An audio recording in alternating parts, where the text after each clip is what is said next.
Adobe ইলিস্ট্রেটরে আপনাকে স্বাগতম। চলুন আজকে দেখা যাক যে অ্যাডোবি ইলিস্ট্রেটরের বেসিক যে সকল জিনিস জানা আমাদের দরকার সেগুলো আজকে আমরা শিখব। তো আমি মূলত অ্যাডোবি ইলিস্ট্রেটর 2022 ব্যবহার করতেছি। তো এটার ফাংশনগুলো আমি দেখাচ্ছি। তো আমরা প্রথমে এরকম একটা ইন্টারফেস দেখতে পাবো।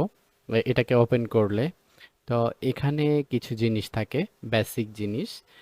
সেগুলো নিয়ে আজকের মূলত ভিডিওটি। তো প্রথমে আমরা এখানে দেখতে পাবো যে আমাদেরকে ওয়েলকাম জানানো হচ্ছে এবং এখানে কিছু প্রিসেট দেখা যাচ্ছে। এছাড়া মোর প্রিসেটে গেলে আমরা কিন্তু আরো অনেক ধরনের প্রিসেট পাবো। যেমন রিসেন্টে আমরা যে ধরনের প্রিসেটগুলো ব্যবহার করব সেগুলো কিন্তু এখানে দেখাবে। এছাড়াও সেভ দিয়ে যদি কোনো প্রিসেট রাখি সেগুলো এখানে দেখাবে। এছাড়াও মোবাইল ভার্সনের যদি আমরা কোনো প্রিসেট ইউজ করতে চাই তাহলে এখান থেকেও কিন্তু আমরা সেগুলো সিলেক্ট করে নিতে পারি। এছাড়াও যদি আপনার ওয়েব ভার্সনে কোনো কিছু ডিজাইন করার প্রয়োজন হয়ে থাকে তাহলে কিন্তু আমরা এখানে ওয়েবের যে সকল পিক্সেল বা সাইজ অর্থাৎ হাইট এবং ওয়াইড যেটা প্রয়োজন হয় সেইটা কিন্তু এখানে কাস্টমাইজ ভাবে দেওয়া আছে। এছাড়া আমরা কিন্তু চাইলে এখান থেকে কাস্টমাইজ ভাবে প্রতিটাই ফিক্সড করে নিতে পারি। এবং যদি পিক্সেল ছাড়াও আমরা কিন্তু পয়েন্ট, ইঞ্চি এছাড়াও আরো অনেক ধরনের ফিচার এখানে আছে, এগুলো কিন্তু আমরা ব্যবহার করতে পারি। এছাড়া আমরা যদি প্রিন্টে যাই, যারা মূলত বড় বড় ব্যানারগুলো তৈরি করে লার্জ সাইজের, তাদের জন্য কিন্তু এই ফাংশনগুলো এখানে কিন্তু দেওয়া আছে। এছাড়াও যারা ফিল্ম এবং ভিডিও নিয়ে কাজ করে তাদের জন্যও দেখেন 8K 4K এছাড়াও আরো আদার্স অনেক ধরনের ভার্সন রয়েছে, এগুলো নিয়ে কাজ করতে পারেন। এছাড়াও আর্ট টাইপের যে বোর্ডগুলো আমরা তৈরি করতে পারি সেগুলোরও কিন্তু এখানে ফিচার আমরা পেয়ে যাব। তো এখান থেকেও কিন্তু আমরা বললাম ওই যে পূর্বের মতো এখান থেকে আমরা পিক্সেল বা পয়েন্ট বা যেটাই হোক না কেন আমরা এখান থেকে কাস্টমাইজ ভাবে সিলেক্ট করে সেগুলোকে সেট আপ করে নিতে পারি। এছাড়াও প্রতিটা ফাংশনের আমরা কিন্তু নিচে অ্যাডভান্স কিছু অপশন পাবো যেগুলো আপনার কালারকে সিলেক্ট করে।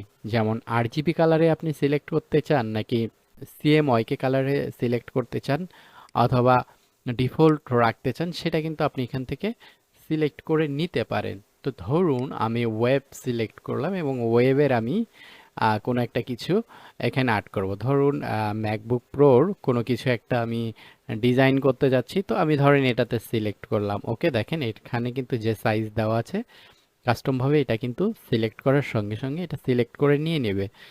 দেন আমি কিন্তু চাইলে এখান থেকে কালার চেঞ্জ করে নিতে পারি, তবে সবচেয়ে ভালো হয় এই আরজিবি কালারটা সিলেক্ট রাখা। এবং এখান থেকে আমরা চাইলে স্ক্রিন সাইজটার পিপিআইটা বাড়াই দিতে পারি।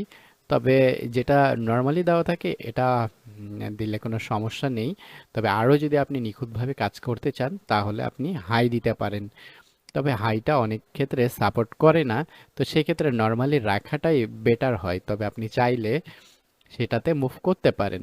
আমরা যদি প্রিভিউ মোডে যাই তাহলে এখানে দেখতে পাবো প্রিভিউ মোডে পিক্সেল অথবা ওভার পয়েন্ট। তো এটা সাধারণত আমরা ডিফল্টই রাখার চেষ্টা করব। দেন মোড সেটিংয়ে যদি যাই তাহলে আমরা এখানে প্রজেক্টের নাম ধরে দিতে পারবো। তো আপনি যদি চান যে প্রজেক্টের নাম দিবেন সেটা এখানে দিতে পারেন। দেন কাস্টম ভাবে আমি কিন্তু ওই যে যে সেটিংগুলো শুরুতেই ছিল অর্থাৎ এই যে এগুলো সেগুলোও কিন্তু এখান থেকেও নিতে পারি। তো এটা আমাদের মূলত দরকার নেই, কারণ আমাদের কিন্তু অলরেডি নেওয়া আছে এগুলো কাস্টম প্রোফাইল। তো এটা আমরা চেঞ্জ করব না।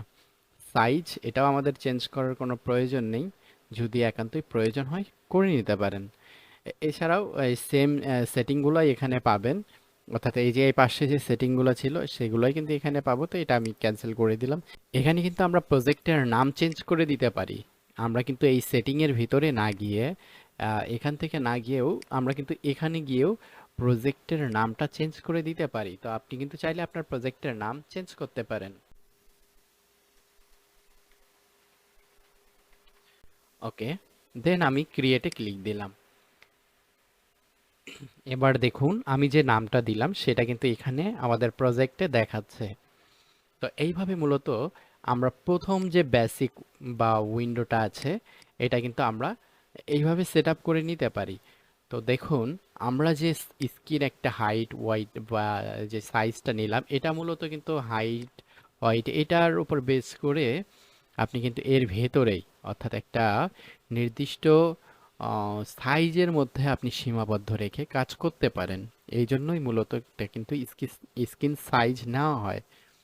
তো স্ক্রিন সাইজ নেওয়াটা এটা মূলত অনেক কিছু জিনিসের উপর ডিপেন্ড করে থাকে।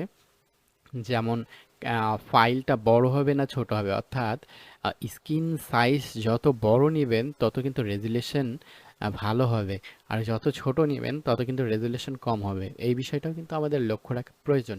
তো যাই হোক ভিউয়ার্স, আজকের মতো প্রথম যে বেসিক টিউটোরিয়াল তো সেটা দেখানো হলো। নেক্সট পর্বে আমরা দেখব যে এখান থেকে অনেকগুলি টুলস আছে যেগুলোর প্রত্যেকটির ব্যবহার আমরা নেক্সট ক্লাসে দেখানোর জন্য চেষ্টা করব। তো আজকের মতো সবাইকে ধন্যবাদ।